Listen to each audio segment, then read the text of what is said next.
We're towards the end of chapter 4 on page Kuf Yud Beis in our printouts from the Purim Maimarim book. So let's just summarize what we've been talking about now. We moved on to explain the verse in Song of Songs where God says, where it says, Kol doidi doifek pischili, the sound of my lover is knocking and he's asking, Pischili, open for me, open the door for me. And he says, Pischili, who's he addressing? He's addressing Achoisi, Rayasi, Yoinasi, Samasi. He's addressing my sister, my spouse, my wife, my bride, my dove, my perfect one, my perfection. And we said that these represent different stages, or different levels of our service of God. So it begins with Kol doidi pischili. When he says, open for me, open the door for me, that represents Mesiras Nefesh. That represents the service that is beyond logic, that's beyond understanding, and that's why he's asking, open just a crack. Once the door is open a crack, then, as we quoted from the Medrash, God says, open the door a little bit for me, and then I'll take care of the rest. I'll open it all the way. So we're in the process now of getting from opening it a crack to opening it wide all the way. And that goes in stages. So first it begins with Achoisi, my sister. Then it moves on to a deeper relationship with God, a deeper level of that relationship, which is Rayasi. Then still deeper is Yoinasi, and then finally Samasi. So we're in chapter 4, we're in the middle of talking about Achoisi, this level of Achoisi, my sister. And we said that Achoisi represents the natural love we have for God. Again, since it's the first step, so we're still new at this whole relationship with God thing. We have a limited understanding and knowledge of God. Mesiras Nefesh, self-sacrifice, is something that's not logical, it's not rational, it's not something that we've come to a conclusion, a decision, a process that we've gone through. It's simply an awakening of the essence of the soul. Now when we want to translate it into our reality, so the first step is Achoisi. It reveals, it stirs that natural love we have for God that is not understandable. It's the Ava Mesuteres, as it's referred to in Chassidus Brat and Tanya, the natural love that's hidden within us for God. So that love is not one that comes from understanding, and it's not one that we've developed, it's one that's already there. It's always there, it's naturally there. That love is one we get from Avram Avinu, Avram, who's Hashem's lover. As it says, Avram Oyevi, God says that Abraham is the one who loves me, and that love is something that he transmits to his descendants, that natural love for God. So in the first step, we're called Achoisi, my sister, because we're simply identifying that natural love that's already there, the latent love that's already there within us. But there's another aspect to why Avram is called Achoisi, my sister, not just because of the natural love, but also because of the nature of the meaning of Achoisi means to connect, to combine. And Avram connected the world with its source. And again, in what sense? Just as we said about Achoisi, there's a natural love we're talking about. The same idea is Avram revealed in the world its natural reality, its natural essence. And what is that? That it doesn't exist. And that's what we started talking about. Avram, when he called out, and he had the world and everybody in the world call out God of the universe. He wasn't saying that there's a universe and then there's the God who's the God of the universe, the powerful, almighty being that runs the universe. But Kel Olam is a fusion, as if they're one and the same. That the natural essence of the universe is God. How does that work? So if we think for a moment about the idea of Bria Yesh Me'ayin, that the world is created from nothing, that means that the natural state of reality is non-existence. It comes from nothing. And therefore, as it's explained in Chassidus, God needs to constantly create reality. So once we come to a conclusion that there's a beginning to everything, and that the beginning, before the beginning, there was nothing, just an essential being, just God, a first cause, an essential existence, then what follows, producing a world out of nothing, that world needs to be constantly created. That's why it says, God's words, his creative force is constantly present in creation, and were it to retreat, were it to separate from the world would cease to exist, because its natural state is non-existence. The example given is the example of the throwing a stone. Whereas when you introduce something new, a chiddush, so you need constant pushing to make it happen. So when we create something, if an artist, for instance, draws a painting, so you're taking existing materials and you're just reorganizing it, reshaping it, and therefore you can create a painting and you walk away and the painting remains and hangs on the wall and have a wonderful shelf life. Because you didn't introduce anything new. You simply manipulated and changed the structure of this and its form. But when we talk about introducing something new, that needs constant maintaining, constant maintenance. For example, we have brought the example of throwing a stone. When you throw a stone, so the idea of a stone's natural state is to sit in one place. It's inanimate, it doesn't move, and it's anchored to the ground, or pulled and drawn to the ground. When you throw a stone, this idea of flight is something new for the stone. A stone doesn't fly. So if you're introducing this idea of flight to the stone flying through the air, it needs to constantly be propelled by the force in order for it to continue to fly. The moment that force leaves, the stone reverts instantly back to its original state of non-movement. So similarly, for God to create, when the world is created, since its natural state of being is non-existence, for it to exist is unnatural, and therefore needs God to constantly sustain and animate it. And that's the idea of God's words, creative force, being present in creation. But even so, the Rebbe continues here in chapter 4 and says that there's a deeper level, there's a deeper element to that. And that is, that it's not just that God creates the world through speaking the world into existence, and that speech reverberates throughout creation constantly to continuously create it. Because even so, when we talk about speech, so the idea of speech is that it leaves the person. There's something that's inside me, and when I speak it, it goes out, and then it's out there. So granted, God needs to constantly be speaking it, but still it represents some kind of otherness, a separateness. But really, the world doesn't exist outside of God. It says, "Les asar panim minei," there's nowhere devoid of Him. And so that represents the deeper level. When we think about creation, so we begin the story of creation in the Torah. It begins with Bereshis bara Elokim, God speaks the world into existence. But what led to God speaking it into existence? God's desire for it. And desire is different than all other faculties in the human being, or in the person, and similarly we can apply it to God as well. Because all our powers, our faculties, even intellect, which is the most intimately connected to who we are, to our identity, to our essence, even that is something outside of the essence. For example, somebody who has a lower IQ is not any less human than somebody who has a higher IQ. Similarly, somebody who for whatever reason can't think is not any less alive than somebody who can think consciously and coherently. So even intellect, which is the deepest power and function of the soul, is still something outside of the essence of the soul, and therefore also its effect is outside of itself. So when a person thinks, what is he thinking? He's thinking ideas that are outside of themselves. And the proof of that is that when you stop thinking those ideas, the ideas don't cease to exist, they remain. So you could think, as we talked last week, you could think about 1 + 1 = 2, and when you're not thinking about it, it's still 1 + 1 still equals 2. That idea exists outside of you. Certainly, when we talk about emotions, the same idea. If you have an emotional connection with somebody, that emotion leads to an effect outside of the person. The other person gets warm feelings, warm vibes about you as well, is made happier by you, or is given a gift. Let's say you give them a gift, something, they're affected by your feelings. And once those feelings go away, the effect still remains. The impact that you had initially is still there.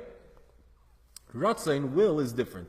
When we talk about desire, desire is different. Desire is not a faculty or a function of the soul. It is the expression of the soul. It expresses the soul.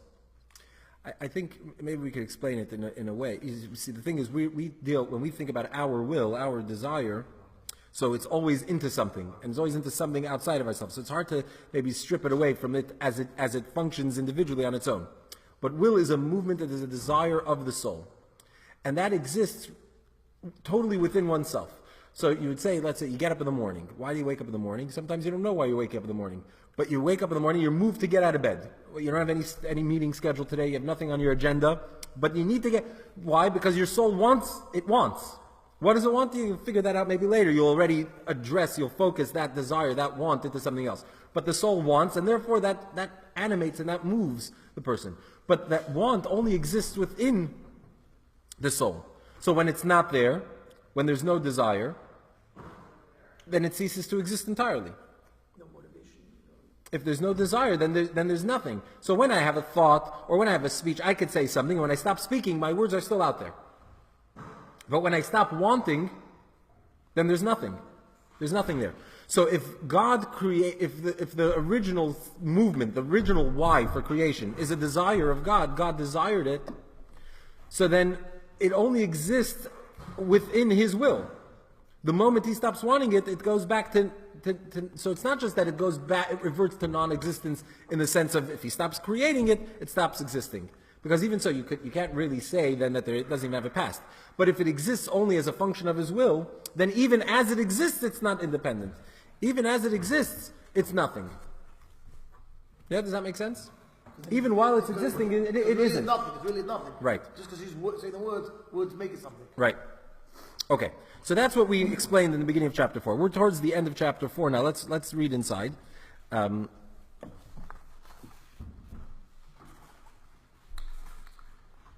Va'alpiza move on. So we're 1, 2, 3, 4, 5, 6, 7, 8, 9, 10 lines from the bottom from the end of chapter 4. Va'alpiza move on. So based on everything we explained, we can understand since whatever God desires, He made, meaning that creation shasi lamata, that the action, the reality down here, He mibchinas chayfetz v'ratzon elyon comes from God's desire and will. So this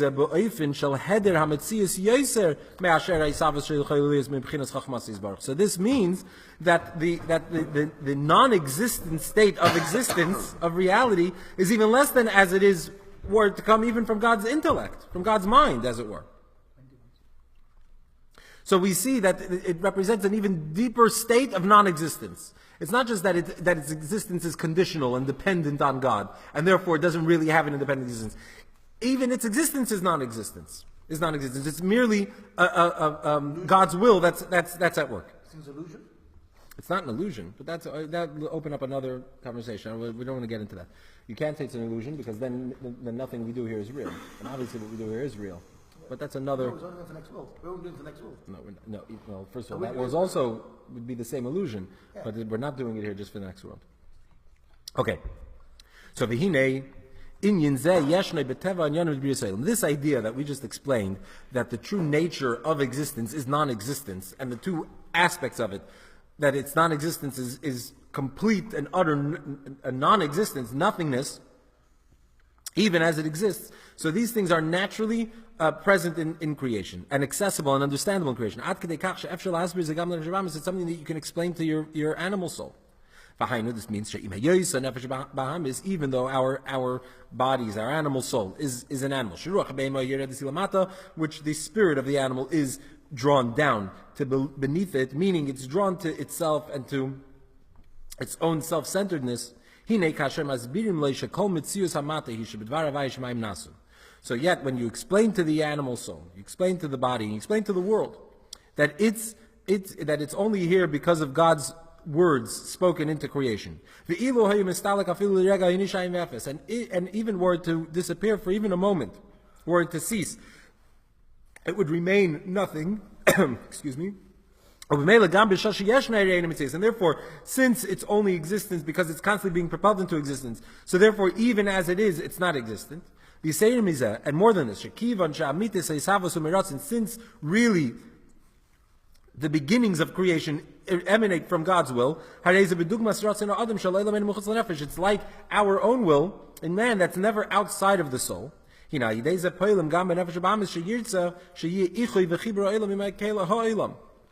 This causes that the animal soul should also want to connect with God, to the point that it should be one with God, where God and the world are one.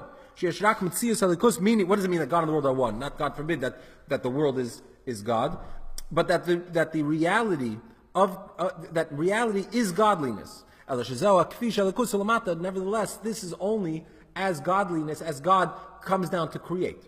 What are we saying? If we go back to the analogy of the stone, throwing the stone.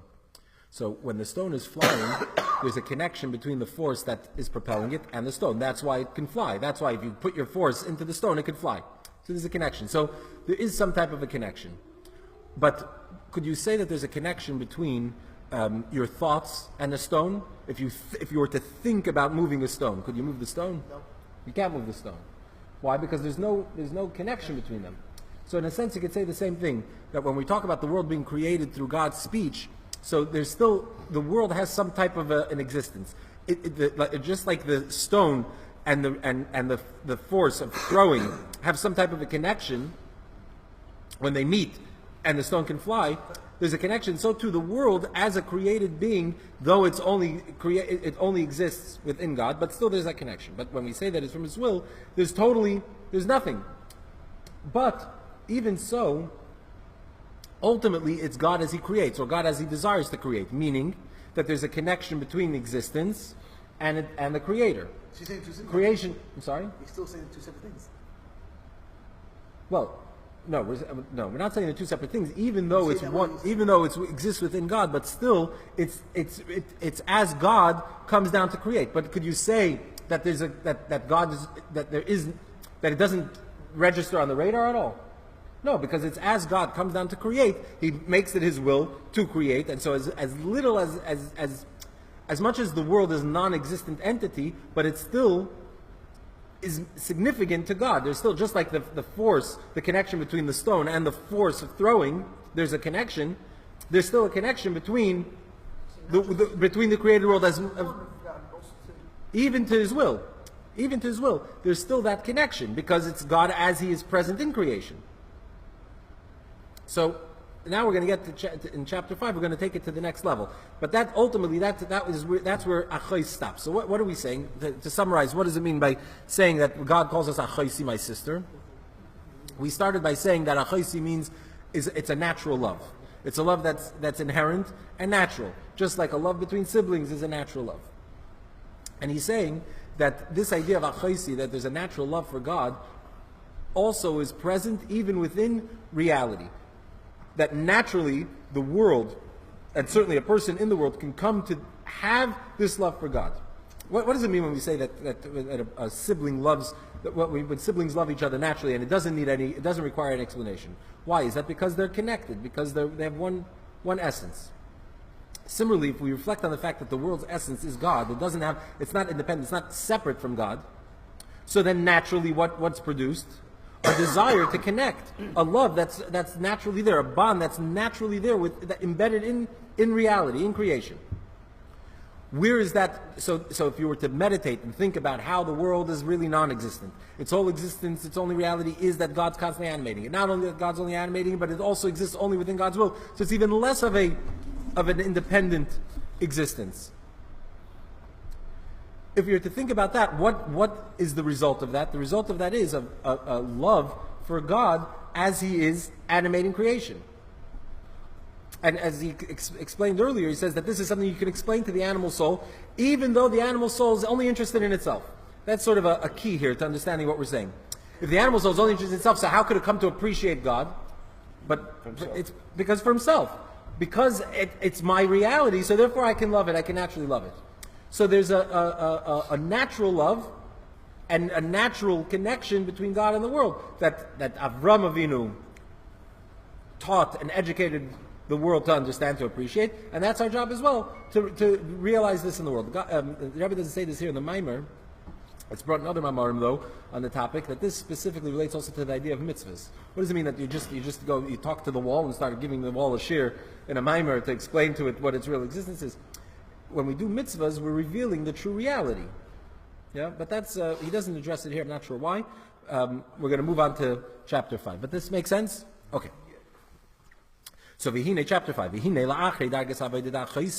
After this first stage, this natural love is exposed and revealed within us. This level of achaisi, of sister, so we reach a higher level. As we said, this is going in ascending order.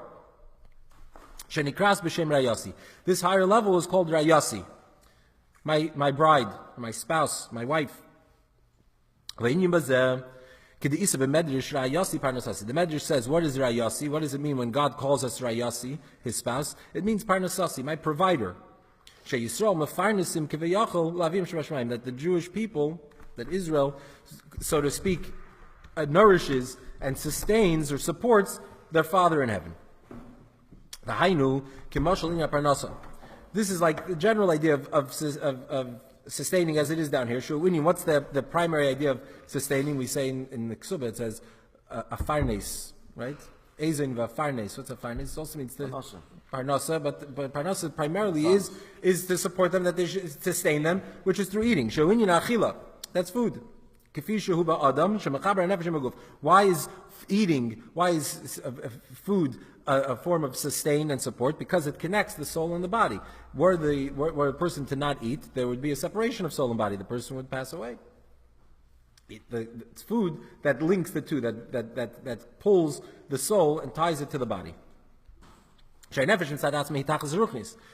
The soul itself is completely spiritual. The body itself is completely physical, material. So how do the physical and the spiritual bond? Not just coexist, but how do they connect? And that's what happens essentially. A living person, there's the spirit and the body are connected. This happens through eating and drinking, which are called generally parnasa. Sustaining. Yeah. So the body is nourished by the material, the soul is nourished by the spiritual aspect in it, but either way they combine, they come together. It's, by the way, the story with the Alter Rebbe and the Rabbi Avram the Malach, the Alter Rebbe would learn with Avram. Rabbi Avram was the son of the Zutra Magid, and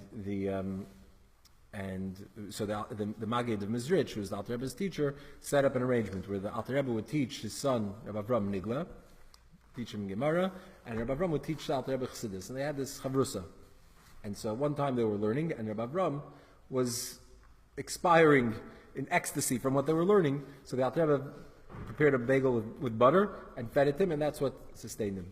In fact, later, the Ruzhiner, who was the Yisrael Friedman of Ruzhin, who was a grandson or great-grandson of Avram the Malach, would later acknowledge this to the Lubavitcher Rebbe's, maybe even to the Alter Rebbe. He'd come and he said that it's thanks to you that I'm even here, referencing that story that he saved his grandfather's life. Without that, he wouldn't have even been there.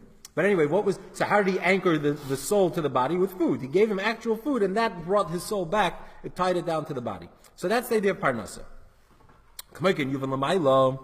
So too we can understand above in relation to God. Just it says that Chazal say that just as the neshama, the soul, fills the body, so too God fills the world. How do we say, when we have to think for a moment, we take it for granted, God fills the world. But think about it, what does it mean God fills the world? Why should God be present in the world? Why should God be filling the world? The world is so low. So God, in his essence, is essentially removed from creation. So what does it mean that God fills the world? As he brings it actually in the Mamarim of Purim, that that you can't say that God's main function is that worlds are that he creates worlds. And actually, the term here is that they're created from him, which implies even less of an involvement. That even as he nonchalantly, as it sort of happens almost as if by itself, because he's not invested in it, but you can't say that that's what God's all about, that he creates worlds that's beneath him. We think about Gedula, we say, God's greatness, we begin with God creating the world. What's God's great? Because he creates the world. But that's not really his greatness. God's beyond, that's nothing. So the fact that God fills the world, what would prompt him to fill the world? He's so beyond it. In order for God to fill the world, to be present in the world, what does it mean that he should fill it? That there should be drawn into the world. This level of godliness that's beyond reality, beyond creation. This is done through Israel, through the Jewish people. No, creation, God creates the world. Obviously, God's invested in creation. Obviously, it's Ramal Kalaman. We just finished saying in chapter 4 that the reality's existence is only God. Its true existence it's constantly staying by God. So of course He's invested in creation. But what aspect of God is invested in creation? A very low aspect. It's only God as He lowers Himself to be available in creation. But as we said, that's only a level of God where the world is significant. It matters in some way. As insignificant, but still there's a connection. But certainly there's a level of God that's totally removed from it.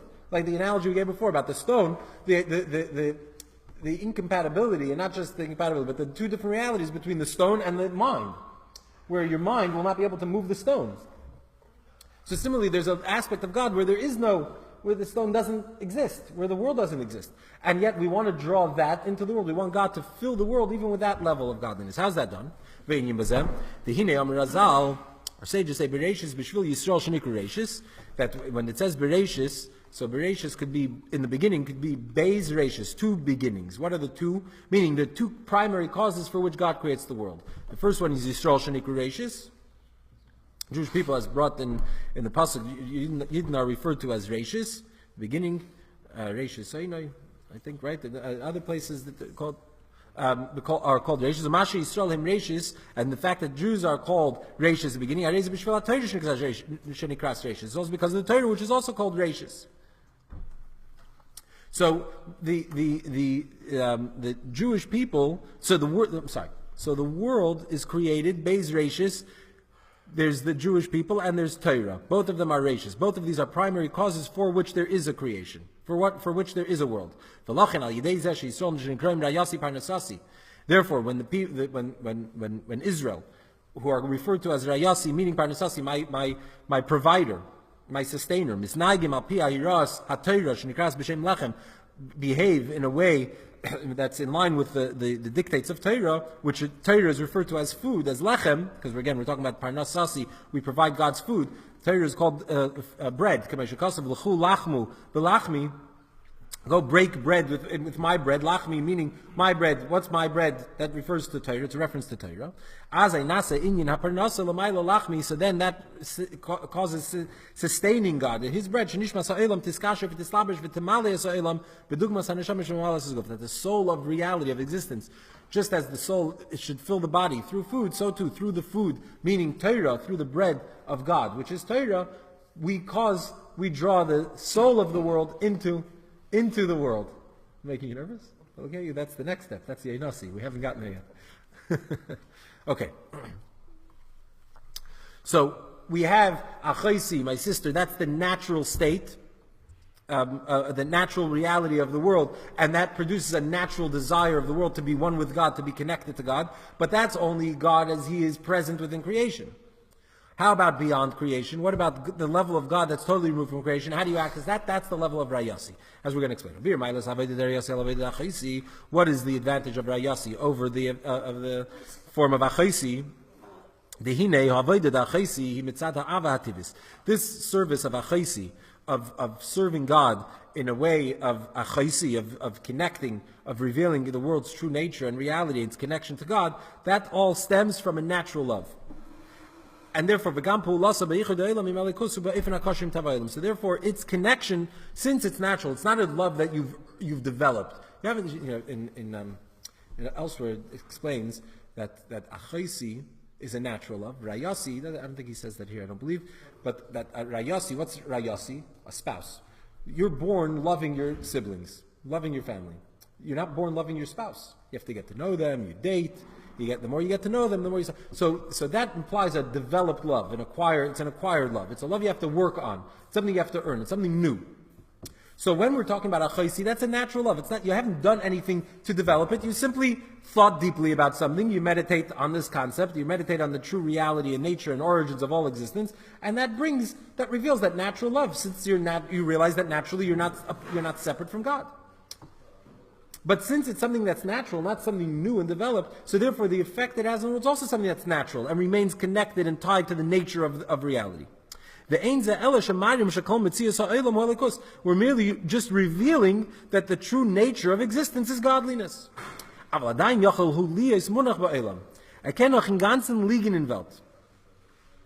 If this is all just natural and you haven't really done something new, then you could still remain firmly rooted in the physical world. So yeah, you recognize that the world is godly, that its true nature is godliness, but still you remain completely a slave to reality. You can be completely invested and immersed in the realities of nature. It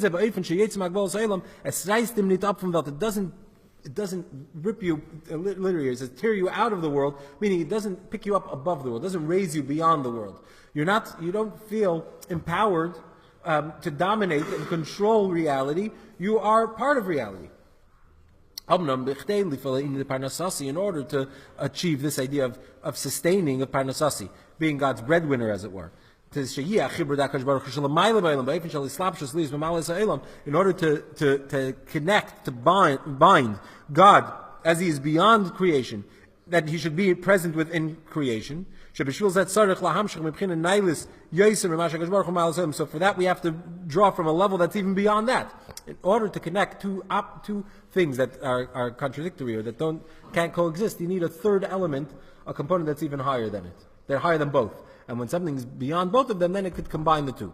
So in order to draw God as He transcends creation, to be within creation, you need to reach a level that's beyond transcendence and immanence. That make sense? No? Doesn't make sense. What do we begin by talking about, by recognizing... Think about your wife. You'll understand. You have to bring Parnassa, is the first thing that we said over here, and you have to walk that. If first we're saying... Huh? Same. That's what we're saying, yeah. That's exactly what we're saying here. So in order to... How do you take something infinite and put into something finite? You can't. You can't put an infinite amount of anything into a finite vessel. It doesn't fit. So the only way for the two to come together, which is not something we can actually logically articulate because it doesn't make sense in our reality, but the only way to do it is to be at a point where finite and infinite are both the same. Something that's beyond infinite and beyond finite, meaning beyond total definition and description. I mean, ultimately, that's what we're going to get to. We run out of words to describe it. But something beyond both can then combine the two. So in order to bring God's infinity, as it were, God's transcendence, God as He transcends reality, as He's totally removed from reality into reality, you need to access a level that's beyond that as well. Totally beyond that. In the Purim story, we're going to go off a little bit on a tangent, but these works are at play also when we talk about Purim. You have the idea that Haman cast lots. Purim is Al Shem HaPur, right? The lots he cast. Why did he cast lots? Because Haman recognized that even in reality, even the most sinful Jew is Malay Mitzvahs Kirim, they're deserving. So what he wanted to do is he wanted to reach a level where it doesn't matter, where what we do doesn't matter. So that's goyrel, that's chance. Reaching a level that's beyond reality. In that case, what's the difference if you did a mitzvah, you didn't do a mitzvah? It doesn't matter, it doesn't affect God in any way, it doesn't impact Him in any way. So his thinking was... is even higher than that. That's what we're talking about here. So what happens on Purim? We reach even a level beyond that. Where in God, there's a level of transcendence where nothing matters, where the world doesn't exist, but ultimately the world's existence matters to God essentially. So if you go beyond God as He's beyond everything, you find where it matters, right? Where you're rooted, where the soul of a Jew is rooted, where the Ma'aseh Tachteinim matter essentially. That's a little bit of a tangent. It's beyond what we're saying here, but it's similar. It's paralleling that idea. So you have to reach to an even higher level. So in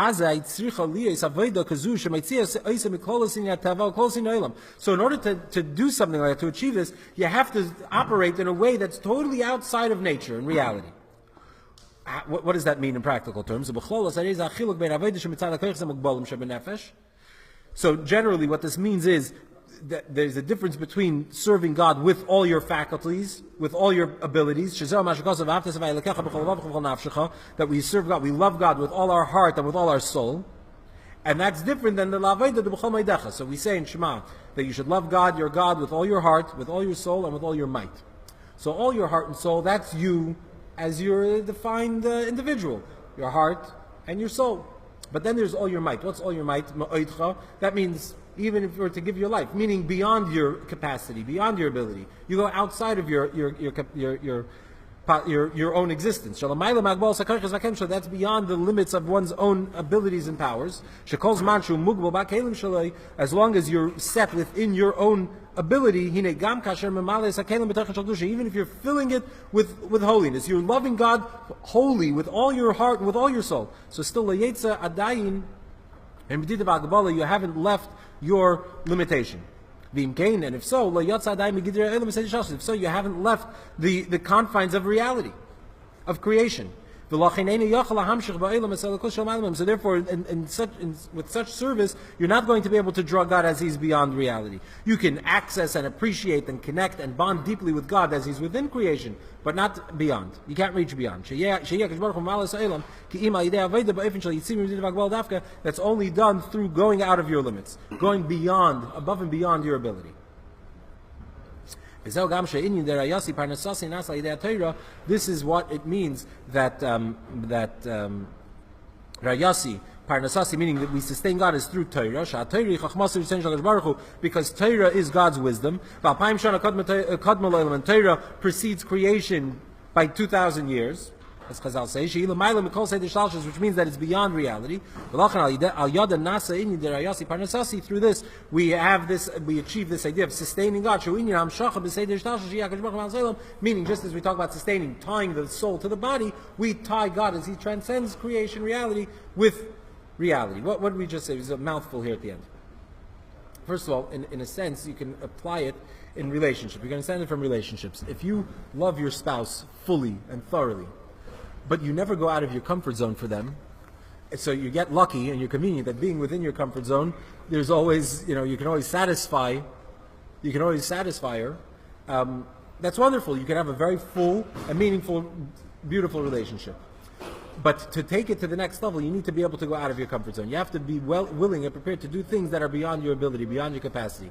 That already takes it to a whole other dimension, a whole other level, when you can go out of yourself for someone else. So the first step, that's all within what comes natural to you. I'll do the things that are natural to me, the things that I'm comfortable doing for you, and that could be very meaningful and very beautiful.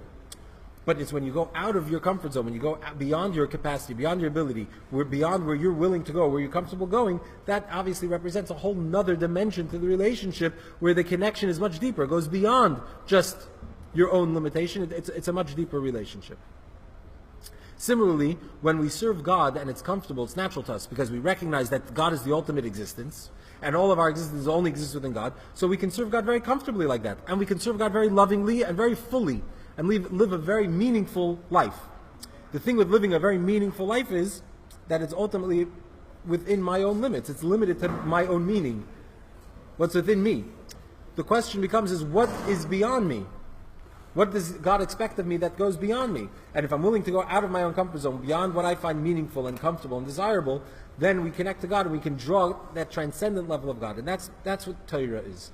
Torah is God's wisdom. In other words, it's relating to God on His terms. It's relating to God the way He wants to be related to, not the way we understand and appreciate, but relating. So when you learn Torah, for instance, and you recognize that you're understanding God's perspective, you're starting to see things from His perspective, not from your own. That's one of the reasons that explain that why you have to respect a Torah scholar. Why do you have to respect a Torah scholar? He walks into the room.